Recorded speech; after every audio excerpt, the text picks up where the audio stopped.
Tal? Buenas tardes. Vamos a comenzar con nuestra segunda sesión en cuanto al derecho internacional público.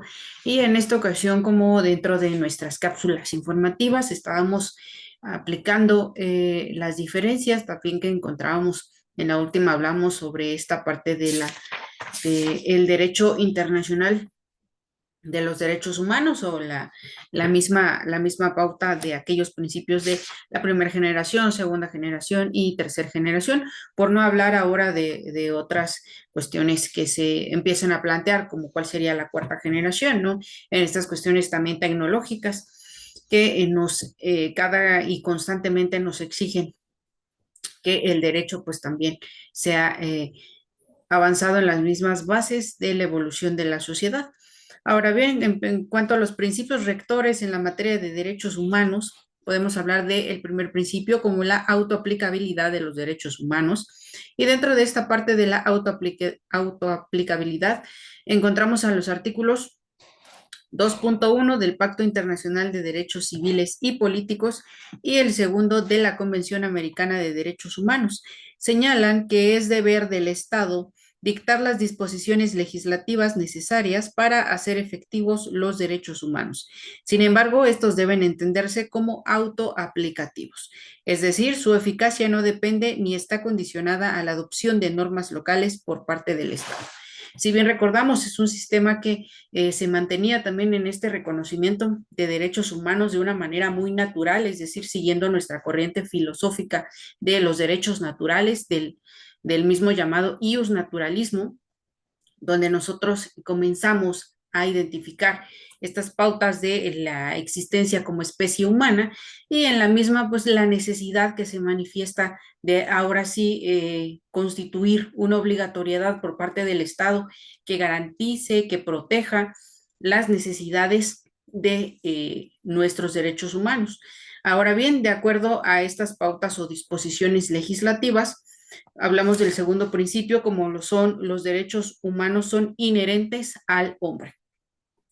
Inherentes al hombre en cuanto a esta doctrina internacional, coincide en considerar que los tratados de derechos humanos no crean derechos, sino más bien los reconocen como anteriores a la celebración del tratado e inherentes a las personas. Es decir, esta parte en cuanto a ser inherente, ¿no? De respetar esta naturaleza humana sobre la existencia y las mismas necesidades de desarrollo del mismo ser humano, es decir, con base en su dignidad, con base en la mera naturaleza creativa y al mismo tiempo lo que llamaríamos en algún punto estética en cuanto a las creaciones humanas. La doctrina también considera que los derechos humanos se deben entender como universales, indivisibles e interdependientes. Son universales porque se trata de derechos que consisten de manera global, es decir, en cuanto a nuestra especie humana y nuestra época y circunstancia aplicados a cada uno de ellos.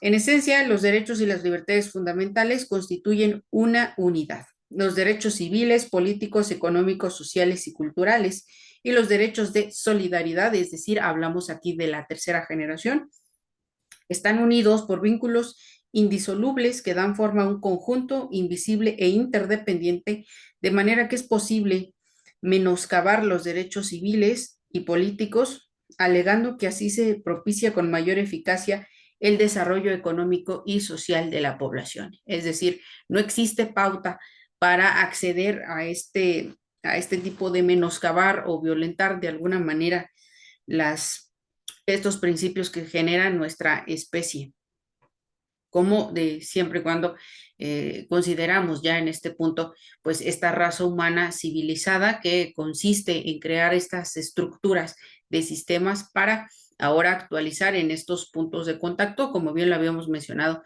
la globalización de este derecho internacional reconocido en la mayor parte de países. Los derechos humanos son normas del ius cogens, es decir, aquí citamos también el artículo o los términos del artículo 53 de la Convención de Viena sobre el derecho de los tratados. Una norma del ius cogens es una norma que es aceptada y reconocida por la comunidad internacional de los estados en su conjunto como norma que no admite acuerdo en contrario y que solo puede ser modificada por una norma de la misma naturaleza. En este punto también consideramos lo que ya habíamos mencionado antes, como la Carta de la ONU, en los artículos 1.3, 55 y 56, donde se expresa el compromiso de atender estos derechos humanos. Asimismo, también la Corte Internacional de Justicia, en alguna opinión consultiva sobre las consecuencias legales para los estados respecto de la presencia continua de Sudáfrica y Namibia. Eso en cuanto que no deja alguna duda de que a su juicio la Carta sí impone a los miembros de las Naciones Unidas obligaciones legales en el campo de los derechos humanos. Otra fuente que encontramos es la Comisión Interamericana de Derechos Humanos desde el año 1993, que declaró que la obligación de respetar y garantizar los derechos civiles y políticos era una obligación erga omnes.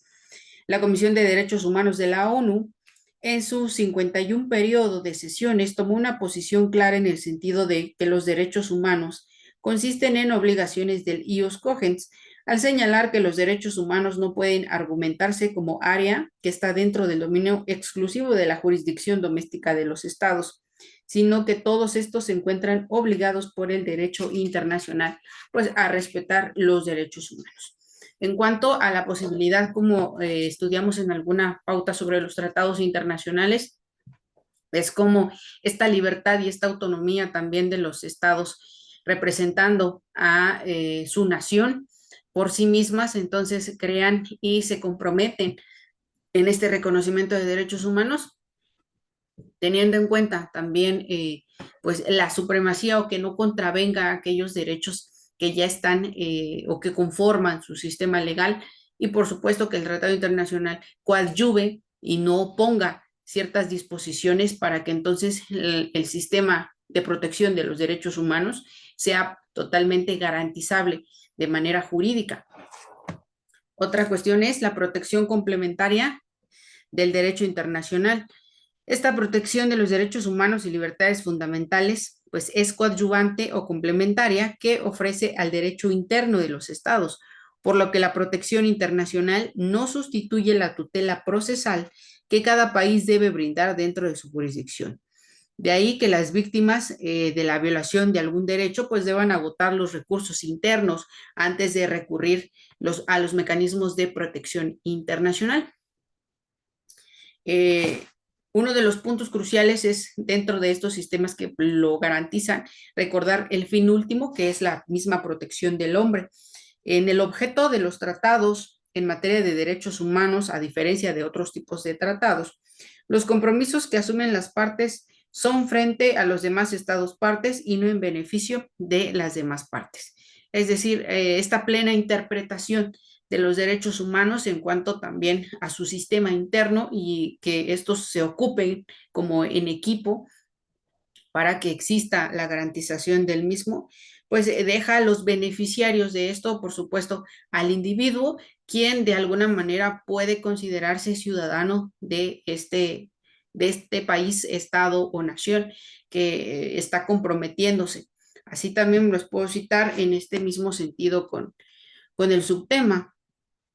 La Corte Interamericana de Derechos Humanos, en su opinión consultiva OC 2/82 del 24 de septiembre de 1982, declaró: la Corte debe enfatizar, sin embargo, que los tratados modernos sobre derechos humanos en general y en particular la Convención Americana no son tratados multilaterales del tipo tradicional, concluidos en función de intercambio recíproco de derechos. Para el beneficio mutuo de los estados contratantes, su objeto y fin son la protección de los derechos fundamentales de los seres humanos, independiente de su nacionalidad, tanto frente a su propio Estado como frente a los otros Estados contratantes. Al aprobar estos tratados sobre derechos humanos, los Estados se someten a un orden legal dentro del cual de ellos, por el bien común, asumen varias obligaciones, no en relación con otros Estados, sino hacia los individuos bajo su jurisdicción. Aquí nosotros tomamos y platicamos también en algún momento sobre el ejemplo que tuvimos en nuestra reforma del derecho constitucional, es decir, en materia Derechos Humanos. A partir de junio del 2011 empezamos con esta obligatoriedad del Estado mexicano, quien al obligarse y estar entendido también en varios tratados internacionales, propone ahora sí tener en su derecho interno la posibilidad de crear y proteger todos estos derechos humanos descritos. Hay un punto que vamos a discutir que es el reconocimiento del locus standi al individuo. De esta manera, el derecho internacional reconoce al individuo el locus standi o el también conocido ius standi, es decir, el derecho propio de recurrir a órganos o mecanismos internacionales para la protección de sus derechos o intereses. La Convención Americana no reconoce como tal el locus standi al individuo, al no permitirle el acceso directo a la Corte Interamericana de Derechos Humanos, a diferencia de la Corte Europea de Derechos Humanos, por lo que necesariamente deberá acudir a la Comisión Interamericana de Derechos Humanos. Dentro de esta pauta de interpretación de la Corte Interamericana de Derechos Humanos, también vamos a citar cuáles, digamos, derechos interpreta como no derogables. Y estos derechos son de conformidad con el artículo 4.2 del Pacto Internacional de Derechos Civiles y Políticos y el 27.2 de la Convención Americana sobre Derechos Humanos. En el inciso A podemos encontrar el derecho al reconocimiento de la personalidad jurídica, como inciso B, el derecho a la vida, como inciso C, el derecho a la integridad personal, como inciso D, la prohibición de la esclavitud y servidumbre, como inciso E, principios de legalidad y retroactividad, como inciso F, la libertad de conciencia y de religión, inciso G, protección a la familia, inciso H, derecho al nombre, inciso I, derechos del niño, inciso J, derecho a la nacionalidad, inciso K, derechos políticos, inciso L, garantías judiciales indispensables para la protección de tales derechos. Este conjunto reconocido pues está también dentro de nuestros derechos fundamentales que reconoce nuestra Carta Magna y sin embargo esto es de manera nacional, ahora de pauta internacional, son los tratados internacionales quienes dan la guía en cuanto a nuestro contenido, ¿no? De este derecho internacional de los derechos humanos. Así también, las garantías de manera internacional pueden considerarse de tres tipos, los cuales son el habeas corpus, el amparo y las demás garantías inherentes a la preservación del Estado de Derecho. Ahora bien, esta preservación del Estado de Derecho, la Convención en los artículos 7.6, 25.1 y el 29 son los que regulan estas tres pautas, ¿no? De estas disposiciones en cuanto a las garantías que se pueden considerar. Ahora es también importante que tengamos en cuenta sobre las fuentes del derecho internacional de los derechos humanos. En el primer ámbito vamos a hablar de la costumbre internacional, ya que pues, el derecho consuetudinario fue tradicionalmente la principal fuente del derecho internacional. Debido a la falta de un legislador internacional, las relaciones entre los estados se regían por normas no escritas aceptadas por ellos. Debe señalarse que en el proceso de conformación de la norma consuetudinaria tienen el papel de importancia la Asamblea General de las Naciones Unidas y las organizaciones de protección de derechos humanos. En este sentido, también tenemos distintos autores que nos confirman esta fuente, ¿no? Dentro de la costumbre internacional, pues al momento de acudir a la misma resolución, como lo vimos en algunos videos, la resolución de medios pacíficos en cuanto a la comunicación de los estados.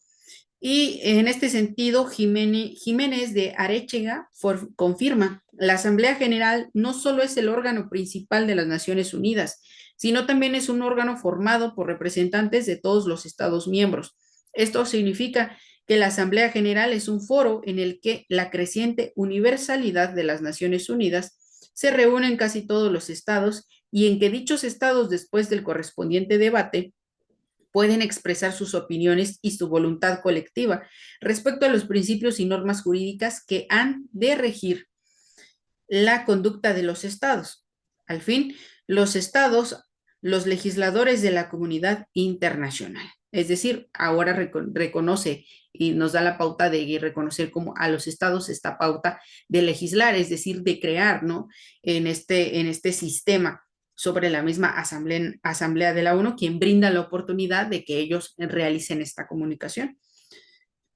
Hace mucho tiempo se ha dicho que cuando resulta que todas las naciones que forman la comunidad internacional están de acuerdo respecto a la aceptación o aplicación de sus relaciones mutuas de una norma de conducta específica, dicha norma se convierte en parte del derecho internacional. Es decir, ejemplo, hablemos de la Declaración Universal de Derechos Humanos, que pues básicamente fue creada a partir de 1948 y en este sentido, con base, ¿no?, en la Segunda Guerra Mundial, que abarcó hasta de 1940 a 1945, y en estos eventos históricos que marcan totalmente a distintas sociedades, donde varias naciones tienen un papel bastante importante y, por supuesto, nace ahora también la base para que tengan la Declaración Americana de los Derechos y Deberes del Hombre, y sobre esta pauta de constituir tratados internacionales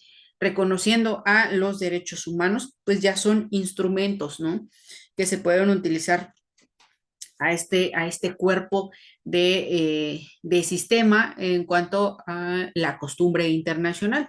Ahora, esta costumbre pues, que formaliza o empuja, ¿no?, la valorización de los tratados internacionales, pues ya estos tratados también son una fuente del derecho internacional de los derechos humanos.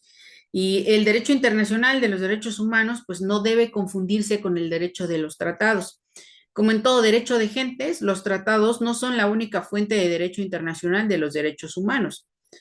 Sin perjuicio de la importancia de las fuentes convencionales, los instrumentos de este tipo no agotan el derecho internacional de los derechos humanos con tratados o sin ellos. Los estados tienen la obligación de respetar los mismos derechos humanos. Es decir, ya hemos resuelto esta pauta en cuanto al iusnaturalismo, que es la filosofía que nos explica, ¿no?, este apartado de la existencia sobre la persona. Ahora bien, me gustaría también citar la Corte Interamericana de Derechos Humanos ha puntualizado la naturaleza propia de los tratados en materia de derechos humanos. En su opinión consultiva OC2 relativa al efecto de las reservas sobre la entrada en vigor de la Convención Americana, los artículos 74 y 75, señala: la Corte debe enfatizar, sin embargo, que los tratados modernos sobre derechos humanos en general y en particular, la Convención Americana sobre Derechos Humanos, no son tratados multilaterales del tipo tradicional, concluidos en función de un intercambio recíproco de derechos para el beneficio mutuo de los estados contratantes. Su objeto y fin son la protección de los derechos fundamentales de los seres humanos, independientemente de su nacionalidad, tanto frente a su propio Estado como a los otros Estados contratantes. Al aprobar estos tratados sobre derechos humanos, los Estados se someten a un orden legal dentro del cual de ellos, por el bien común, asumen varias obligaciones no en relación con otros Estados, sino hacia los individuos bajo su jurisdicción. Entonces, esta misma pauta sobre la Corte Interamericana de Derechos Humanos no solo no es que menosprecie esta responsabilidad internacional, ¿no?, de incumplir un tratado, sino que pone como ejemplo que los derechos humanos también deben ser una prioridad para el sistema interno del Estado, y mediante esta prioridad entonces ahora manifestar de manera internacional que dentro de estos tratados que los mismos estados voluntariamente se obligan a cumplirlos, pues exista esta materia de protección. Otro punto importante es las denuncias de los tratados de derechos humanos. El régimen general sobre la denuncia de los tratados está establecido en los artículos 55 y 56 de la Convención de Viena sobre el derecho de los tratados. Dichas normas también resultan aplicables a los retiros de declaraciones de competencia. Si el tratado contempla normas específicas sobre su propia denuncia, se deberá ceñir la terminación a lo previsto de las partes en esa cláusula. En algunas ocasiones no se establece disposición alguna relativa a la terminación o denuncia de los tratados, caso es el cual que resulta aplicable el artículo 56 de la misma convención, ya que se prevé que un tratado que no contenga disposiciones sobre su terminación, denuncia o retiro no podrá ser objeto de denuncia a menos que conste que fue la intención de las partes admitir la posibilidad del retiro, que el derecho de denuncia o de retiro pueda inferirse en la naturaleza del mismo tratado. Recordemos que esta convención se obtiene con base en los intereses que se manifiesten y por supuesto que también se cumplan aquellos fines de corroborar, ¿no?, a las distintas naciones en cuanto a apoyarse también en sistemas políticos, sistemas gubernamentales y por supuesto en su sistema jurídico.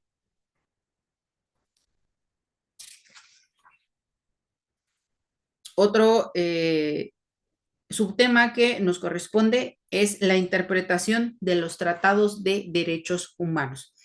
Respecto a la interpretación de tratados, los artículos 31, 32 y 33 de la Convención de Viena sobre el Derecho de los Tratados resultan aplicables a los tratados en materia de derechos humanos. Es decir, recordemos un poco sobre lo que nos decía esta convención, y es que todo tratado debe interpretarse de buena fe conforme al sentido corriente que haya de atribuirse a los términos del tratado en el contexto de estos, y teniendo en cuenta su objeto y fin, el artículo 31.2 destaca, entre otras cosas, que el preámbulo es considerado parte del texto de un tratado.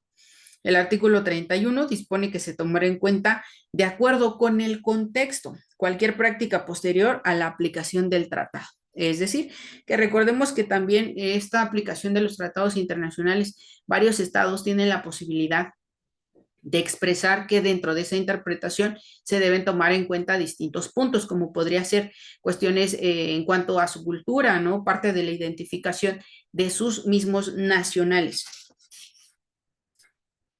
Hay un punto sobre las interpretaciones teleológicas y de la Corte tienen sustento también, no solo en el artículo 31, sino en el artículo 29, que se titula Normas de Interpretación de la Convención Americana sobre Derechos Humanos, que establece básicamente las reglas destinadas a excluir interpretaciones del contenido de la convención.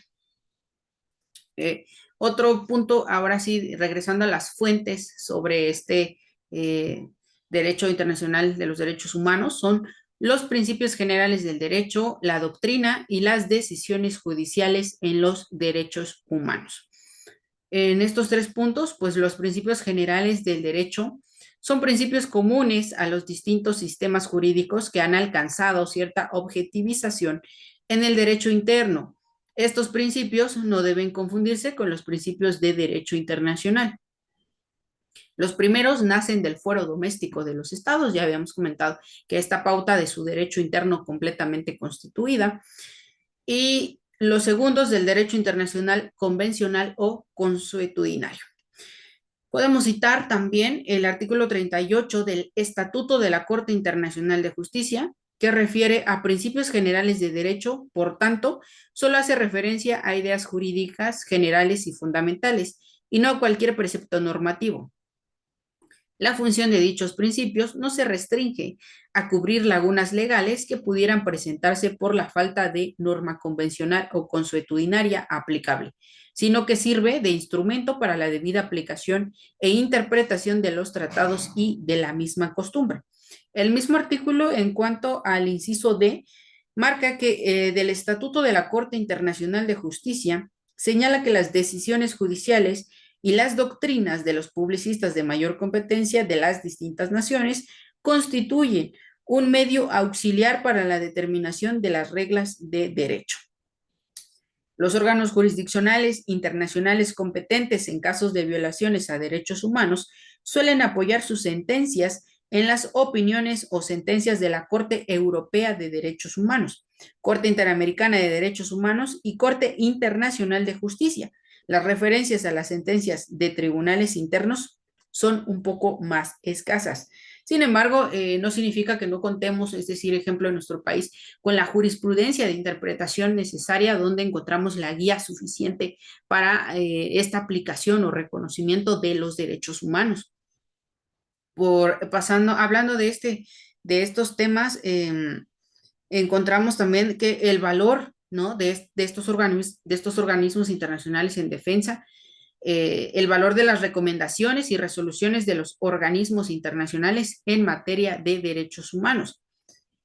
Las recomendaciones, observaciones generales, declaraciones y opiniones per se no constituyen fuente de obligaciones, solo en caso de que se apoyen o soporten en una norma convencional o consuetudinaria.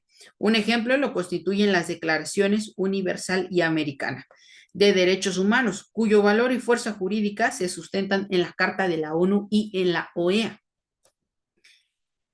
Es decir, recordamos también uno de estos fundamentos en cuanto a la Carta de la ONU, el artículo 1.3, el cual cito: los propósitos de las Naciones Unidas son realizar la cooperación internacional en la solución de problemas internacionales de carácter económico, social, cultural o humanitario, y en el desarrollo y estímulo del respeto a los derechos humanos y a las libertades fundamentales de todos, sin hacer distinción por motivos de raza, sexo, idioma o religión. En este caso, pues tampoco la carta no establece lo que específicamente deberíamos entender como aquellos derechos o libertades fundamentales. Por lo tanto, la obligatoriedad de la Declaración Universal fue reconocida por el acta final de la Conferencia Internacional sobre Derechos Humanos, celebrada en Teherán en 1968, la cual la declaración enuncia la concepción común a todos los pueblos de los derechos iguales e inalienables de todos los miembros de la familia humana y a declarar obligatoria para la comunidad internacional. Es decir, ahora, bueno, en este punto, ¿cómo encontramos dentro de estas recomendaciones por estos organismos internacionales en protección a los derechos humanos, que sí está inscrito, ¿no?, en nuestras normas en cuanto a algún tratado internacional, en la costumbre internacional o en los principios que han generado estas mismas instituciones bajo sus sentencias? Otro punto que podemos citar es que la Comisión Interamericana realizó la obligatoriedad de la Declaración Americana en una decisión adoptada en 1981, en específico en el caso 2141, con la conclusión de que la Carta de la OEA torna obligatorios tanto la Declaración Americana de 1948 como el Estatuto y el mismo reglamento de la Comisión. Es decir, que podemos concluir entonces que las recomendaciones y observaciones generales emitidas por los órganos internacionales no son vinculativas para los estados. Así se observa el caso del Comité de Derechos Humanos y del Pacto Internacional de Derechos Civiles y Políticos. Los estados partes en el pacto se comprometen a presentar informes cuando lo solicite el comité sobre las disposiciones que hayan adoptado y que den efecto a los derechos reconocidos en el pacto y sobre el progreso realizado en cuanto al goce de esos derechos, y el comité se limita a estudiar los informes presentados por los estados y a su vez transmitir sus informes y los comentarios generales que estime oportunos a los estados partes. Esto basándonos en el artículo 40. Ahora, para ir finalizando nuestro tema, es preciso hablar del Sistema Universal de Protección de los Derechos Humanos y empezaríamos con esta pauta de la Carta de las Naciones Unidas. El derecho internacional moderno en los derechos humanos es un fenómeno posterior a la Segunda Guerra Mundial. Su evolución puede atribuirse a las monstruosas violaciones de los derechos humanos, es decir, recordemos las pautas que se presentan en la Alemania nazi, estos principios que generan una nación en contra de otras naciones y, por supuesto, directamente a los individuos. Ahora, durante la negociación de la Carta de las Naciones Unidas, era de esperarse que cada una de las naciones vencedoras enfrentaran penosos problemas con sus propios derechos humanos. Así, la Unión Soviética tenía a su Gulag, Estados Unidos de América, su discriminación de jure o de jure, es decir, de su derecho. Francia e Inglaterra, sus imperios coloniales, por la que carecían de interés político para esbozar una carta que estableciera un sistema internacional efectivo para la protección de los derechos humanos.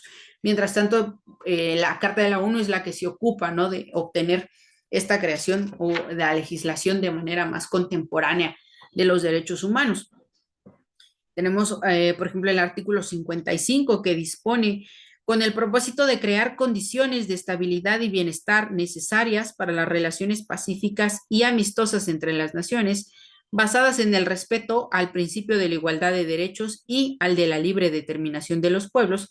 La organización promoverá el respeto universal de los derechos humanos y las libertades fundamentales de todos, sin hacer distinción por motivos de raza, sexo, idioma o religión, y la efectividad de tales derechos y libertades. Por lo tanto, estas cuestiones también tienen como asignar estas tareas de manera internacional con base en el individuo, pero respetando y poniendo en cuenta aquellos sistemas gubernamentales o jurídicos, ¿no? En cuanto a la Declaración Universal de los Derechos Humanos, pues adoptada el 10 de diciembre de 1948. Es uno de los principales instrumentos que nos describe, ¿no?, esta pauta universal de los derechos humanos. El Pacto Internacional de Derechos Civiles y Políticos, que fue adoptado el 16 de diciembre de 1966. ¿No? En todos estos derechos también tenemos una lista ardua de reconocimiento. Asimismo, pues el mecanismo contiene, ¿no?, distintas presencias, como puede ser de conformidad con el artículo 45, que la Asamblea General de las Naciones Unidas presentará en un informe anual sobre sus actividades en el que es posible incluir todos los informes mencionados, en virtud de que el pacto solo reconoce los reconocimientos o las denuncias en cuanto de estado a estado. Por lo tanto, los protocolos también se han tenido que ir adaptando, quienes mantienen, ¿no?, distintos puntos de evaluación en cuanto a sus comités. El Pacto Internacional de Derechos Económicos, Sociales y Culturales, que es adoptado el 19 de diciembre de 1966. Y el mismo sistema de las Naciones Unidas, que en términos generales, los tratados de derechos humanos en este sistema prevén órganos de control y seguimiento del cumplimiento de las obligaciones convencionales. El sistema interamericano de protección de los derechos humanos, bueno, esta preocupación, ¿no?, en cuanto a la protección de derechos humanos, se puede mencionar la Conferencia Interamericana sobre Problemas de la Guerra y la Paz, celebrada en la Ciudad de México el 21 de febrero al 8 de marzo de 1945. La Comisión Interamericana de Derechos Humanos, en este estatuto de la Comisión, se define como un órgano de la Organización de Estados Americanos creado para promover la observancia de derechos humanos y servir como órgano consultivo en materia de derechos humanos, entendido por esto los consagrados en la Convención Americana sobre Derechos Humanos para los estados partes de ella y enunciados en la Declaración Americana de los Derechos y Deberes del Hombre. Es decir, también contiene ciertas aplicaciones de la OEA que son tomadas en cuenta por esta corte.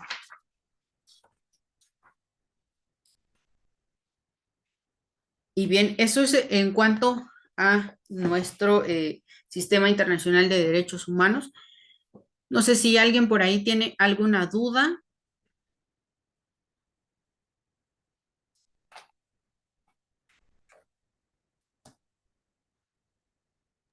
Buenas tardes, Lick. Todo claro, muchas gracias. Gracias, Alondra, por tu atención. Todo muy claro, Lee. Muy buenas tardes. Buenas tardes, Gerardo. Bien, entonces me da gusto escucharlos y cualquier duda o si gustan también algún tipo de material, en cuanto yo se los puedo proporcionar por medio de nuestra plataforma institucional. Siendo así, me despido de ustedes. Gracias por asistir. Gracias, Lick. Bonita tarde. Igualmente. Muchas gracias, Lee, por toda la información y la clase que nos dio. Le agradezco mucho. Muy De buenas nada, tardes. de nada. Hasta luego.